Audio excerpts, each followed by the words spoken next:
Di dunia yang kita pijak ini, kebenaran seringkali tampak seperti ilusi yang terurai di antara kabut. Apa yang kita sebut benar hari ini, esok mungkin dianggap keliru. Apa yang kita yakini sebagai nyata, barangkali hanyalah bayangan dalam kesadaran kita yang terbatas. Lalu pertanyaannya, apakah kebenaran itu benar-benar ada? Tahukah semuanya hanya fata morgana yang dibentuk oleh nalar, sains, dan keinginan kita untuk memahami alam semesta? Apakah kita telah menembus batas filsafat, sains, dan konspirasi untuk mencari atau mungkin mempertanyakan kembali apa yang disebut dengan kebenaran? Sejak awal peradaban manusia, konsep kebenaran telah menjadi inti dari setiap pencarian intelektual. Apa yang dimaksud dengan kebenaran? Apakah kebenaran bersifat absolut, ataukah ia tunduk pada interpretasi, kepentingan, dan kekuasaan? Dalam persimpangan filsafat, sains, dan teori konspirasi, kebenaran menjadi medan pertarungan ide yang tidak pernah berhenti. Video ini akan mengupas tuntas bagaimana ketiga ranah ini berbicara mengenai kebenaran. Dan apakah yang kita anggap benar hari ini benar-benar mencerminkan hakikat kebenaran itu sendiri. Dalam tradisi filsafat barat, kebenaran telah didefinisikan dengan berbagai cara. Plato, dalam dialog Theaetetus, menyatakan bahwa kebenaran adalah apa yang sejalan dengan realitas. Aristoteles kemudian memformulasikan prinsip korespondensi, menyatakan, "To say of what is that it is not, or of what is not that it is false, while to say of what is that it is, and of what is not that it is not, is true." Namun tidak semua filsuf sepakat dengan definisi korespondensi ini.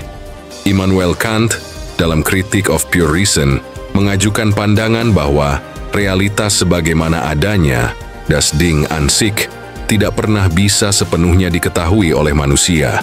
Yang dapat kita pahami hanyalah realitas yang sudah difilter oleh kategori pikiran kita. Dalam pandangan ini, kebenaran menjadi relatif terhadap struktur persepsi manusia. Lebih radikal lagi, para filsuf postmodern seperti Michel Foucault dan Jean Baudrillard menantang gagasan kebenaran objektif. Foucault berargumen bahwa kebenaran dibentuk oleh kekuasaan. Apa yang dianggap benar dalam masyarakat tertentu adalah hasil dari mekanisme kekuasaan yang menentukan narasi mana yang diakui. Baudrillard dalam Simulacra and Simulation bahkan menyatakan bahwa dalam era modern, kita hidup dalam hiperrealitas, di mana simulasi telah menggantikan realitas itu sendiri, membuat batas antara yang benar dan yang palsu menjadi kabur. Sains di sisi lain mendekati kebenaran dengan metode berbeda. Ilmuwan tidak mengklaim menemukan kebenaran mutlak. Mereka mengusulkan teori yang dapat diuji dan berpotensi dibantah. Filsuf sains Karl Popper memperkenalkan prinsip falsifiability. Sebuah teori ilmiah harus bisa diuji dan berpotensi terbukti salah. Misalnya, hukum gravitasi Newton bertahan selama berabad-abad sebagai kebenaran ilmiah, hingga Einstein dengan teori relativitas umum menunjukkan bahwa hukum Newton hanyalah pendekatan dalam konteks kecepatan rendah dan medan gravitasi lemah. Hal ini menunjukkan bahwa dalam sains kebenaran bersifat provisional, selalu terbuka untuk revisi berdasarkan bukti baru. Namun bahkan dalam sains, bias dan tekanan sosial dapat mempengaruhi kebenaran yang diterima. Thomas Kuhn dalam The Structure of Scientific Revolutions berargumen bahwa ilmu pengetahuan berkembang melalui pergantian paradigma, di mana periode normal science diinterupsi oleh krisis dan revolusi ilmiah, yang menggantikan satu paradigma dengan yang lain. Dalam ranah teori konspirasi, kebenaran seringkali dipandang sebagai sesuatu yang sengaja disembunyikan oleh kekuatan besar, pemerintah, korporasi, elit global. Di sini, kebenaran bukan hanya sulit dipahami karena keterbatasan manusia, melainkan karena ada upaya aktif untuk menutupinya. Kasus-kasus seperti skandal Watergate, operasi MK Ultra CIA, hingga isu-isu modern seperti Deep State, menunjukkan bahwa tidak semua teori konspirasi adalah khayalan. Terkadang, apa yang awalnya dianggap teori pinggiran ternyata memiliki dasar faktual. Namun bahaya muncul ketika skeptisisme terhadap narasi resmi berubah menjadi penolakan terhadap seluruh institusi pengetahuan. Dalam konteks ini, batas antara pencarian kebenaran dan penyebaran disinformasi menjadi sangat tipis. Dari ketiga perspektif ini, tampak bahwa kebenaran bukanlah entitas tunggal yang bisa dengan mudah diakses atau disepakati. Dalam filsafat, kebenaran diperdebatkan dan bergantung pada kerangka konseptual. Dalam sains, kebenaran adalah hipotesis terbaik yang tersedia saat ini, selalu tentatif. Dalam teori konspirasi, kebenaran adalah sesuatu yang perlu diperjuangkan untuk diungkapkan. Apakah ini berarti bahwa kebenaran itu tidak ada? Tidak juga. Ada realitas di luar persepsi kita, namun pemahaman kita tentangnya selalu tidak lengkap. Seperti yang dikemukakan oleh fisikawan David Bohm, dunia adalah proses yang terus-menerus berkembang, dan pemahaman kita tentangnya adalah cerminan dari keterbatasan dan evolusi mental kita sendiri. Meskipun kebenaran sulit, tidak pasti, dan kadang-kadang terdistorsi, pencarian akan kebenaran tetap menjadi ciri esensial umat manusia. Kita mencari kebenaran bukan karena kita yakin akan menemukannya secara absolut, tetapi karena pencarian itu sendiri memperkaya hidup kita, memperluas pemahaman kita, dan memberi arah bagi tindakan kita. Dalam dunia di mana informasi membanjiri kita, dan di mana realitas bisa dibentuk oleh kekuatan politik, ekonomi, dan budaya, tetap berpikiran kritis, menguji asumsi kita, dan terbuka terhadap revisi adalah bentuk penghormatan terhadap kebenaran itu sendiri. Dalam diskusi tentang kebenaran, pertanyaan tentang eksistensi Tuhan menjadi salah satu yang paling mendasar dan berabad-abad lamanya diperdebatkan. Apakah keberadaan Tuhan merupakan kebenaran mutlak, ataukah itu merupakan konstruksi kepercayaan manusia? Dalam filsafat klasik, argumen tentang eksistensi Tuhan telah dikembangkan melalui berbagai pendekatan.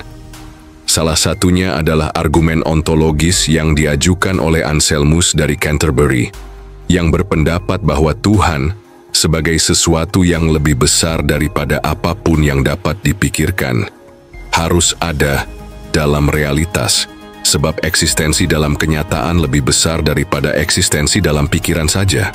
Argumen kosmologis yang dipopulerkan oleh Thomas Aquinas mengemukakan bahwa segala sesuatu yang ada harus memiliki sebab, dan jika ditelusuri ke belakang, harus ada causa prima, penyebab pertama yang tidak disebabkan oleh apapun selain dirinya sendiri, dan itu adalah Tuhan.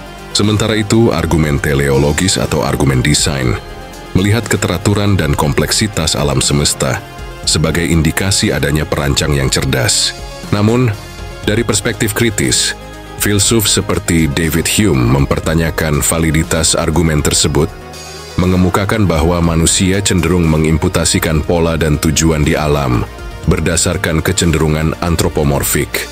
Immanuel Kant juga mengkritik argumen ontologis, menyatakan bahwa eksistensi bukanlah predikat yang menambah apapun pada konsep sesuatu. Dalam sains modern, keberadaan Tuhan seringkali berada di luar domain empiris. Metode ilmiah bergantung pada observasi dan pengujian, sementara konsep Tuhan sebagai entitas metafisis melampaui batasan observasi ilmiah. Beberapa ilmuwan seperti Albert Einstein berbicara tentang Tuhan dalam konteks metaforis, mewakili keteraturan kosmos, bukan sebagai makhluk personal. Dalam surat terkenalnya kepada Eric Goodkin, Einstein bahkan menyebut gagasan tentang Tuhan sebagai produk kelemahan manusia. Meski demikian, fisika kontemporer justru membuka ruang perenungan baru. Teori-teori seperti fine-tuning, bahwa konstanta fundamental alam semesta tampaknya diatur dengan sangat presisi untuk memungkinkan kehidupan, telah digunakan oleh beberapa teolog dan filsuf sebagai bukti kemungkinan adanya perancang.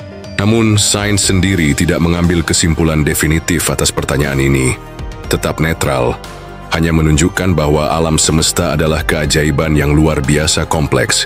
Dalam ranah konspirasi dan esoterik, ada pandangan bahwa keberadaan Tuhan atau kekuatan ilahi telah lama disembunyikan atau diselewengkan oleh kelompok-kelompok tertentu untuk kepentingan politik dan kekuasaan.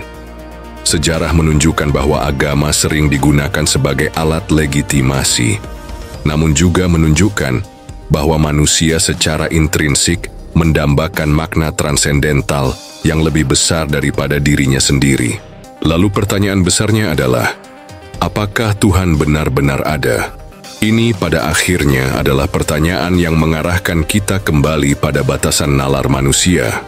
Dalam filsafat eksistensialisme, seperti yang dikemukakan oleh Søren Kierkegaard, keberadaan Tuhan tidak dapat dibuktikan secara rasional, melainkan harus diterima melalui leap of faith, lompatan iman yang melampaui logika. Demikian pula, dalam sains ketiadaan bukti empiris bukanlah bukti ketiadaan, seperti yang dinyatakan oleh astrofisikawan Carl Sagan, absence of evidence is not evidence of absence.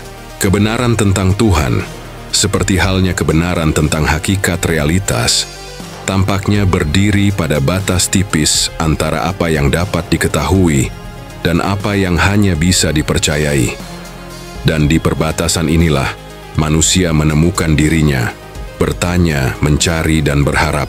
Kebenaran mungkin tidak pernah sepenuhnya dapat kita miliki, tetapi pencarian terhadapnya adalah perjalanan intelektual dan spiritual yang mendefinisikan keberadaan kita. Filsafat mengajarkan kita untuk bertanya, sains mengajarkan kita untuk menguji, dan bahkan konspirasi mengingatkan kita untuk tidak menerima segalanya begitu saja.